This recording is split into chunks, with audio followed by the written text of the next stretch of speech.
The next step is to determine your monthly production schedule. You'll need to know the number of products your business will produce or the number of services it will provide in the following year. You can get this information easily from your sales forecast. Then, work out a specific monthly production schedule that ensures your business always has products or services available to meet customer demand while achieving operational objectives. If your business produces goods, you have two options. You can match your production rate to the demand rate. That means the number of products your business is going to produce each month will be the same as the number you're forecasting to sell. Or you can maintain a constant production rate and also keep a stock of finished goods for high demand months. Determine which option is better for your business. Translate your production schedule into required production capacity. That means figuring out what you need in terms of staff resources, equipment, storage space, etc., corresponding to each option. Estimate the production capacity you need based on past experience. But remember that the improvements you've decided to make may also impact your productivity and efficiency. Your staff may become more productive, or the new production process may help reduce downtime. So don't forget to take into account those improvements. Consider your business's constraints with regard to its current production capacity and the costs involved with each option, and decide on a monthly production schedule that utilizes your capacity efficiently. If your production capacity can't meet the forecasted sales, consider outsourcing part of your production or increasing capacity. Otherwise, you'll have to lower your sales volume. Services cannot be stocked, of course.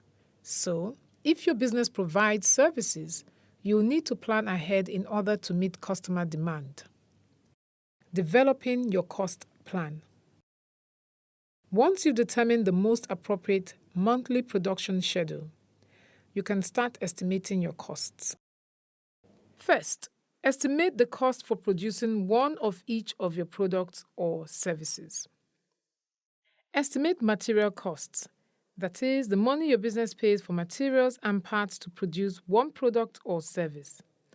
Estimate labor costs. That is, the money your business spends on wages and employee benefits to produce one product or service. Base your estimates on past records, but be sure to consider possible impacts that the improvements you plan to make may have on production costs.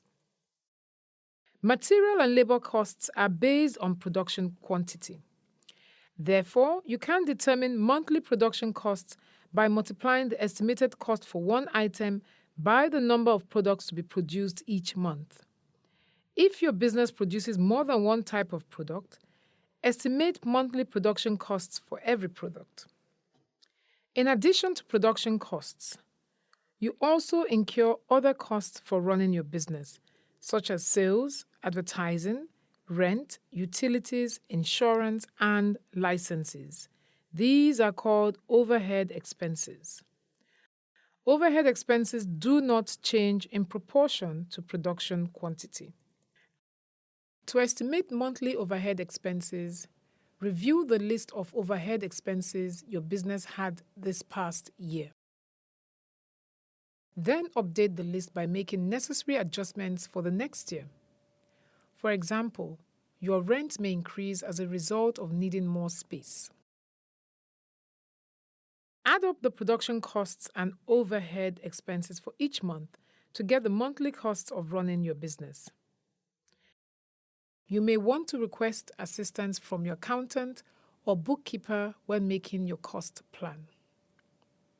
How to use an operational and cost plan. You can use information from your sales forecast together with information from your operational and cost plan to estimate the income your business will make in the following year. Compare the estimated income with the operational objectives which you developed on the first day to see if your business will achieve its objectives or not. If not, go back and make necessary changes to your sales forecast and your operational and cost plan, or adjust your operational objectives. You can also use your cost plan to help you forecast cash flows. You'll learn how to do this in week 4. In brief, the steps for developing an operational cost plan are: the first one, decide what needs to improve. Number 2, work out a specific monthly production schedule. And number 3, estimate your monthly costs. To decide on a production schedule, consider current capacity and determine how much additional capacity you will need. To estimate your monthly costs, estimate unit costs, which include materials and labor for producing one product or service. Determine monthly production costs and estimate overhead expenses. Then, use your operational and cost plan to project your business income and project your cash outflow. Let's take a break and check what you've learned.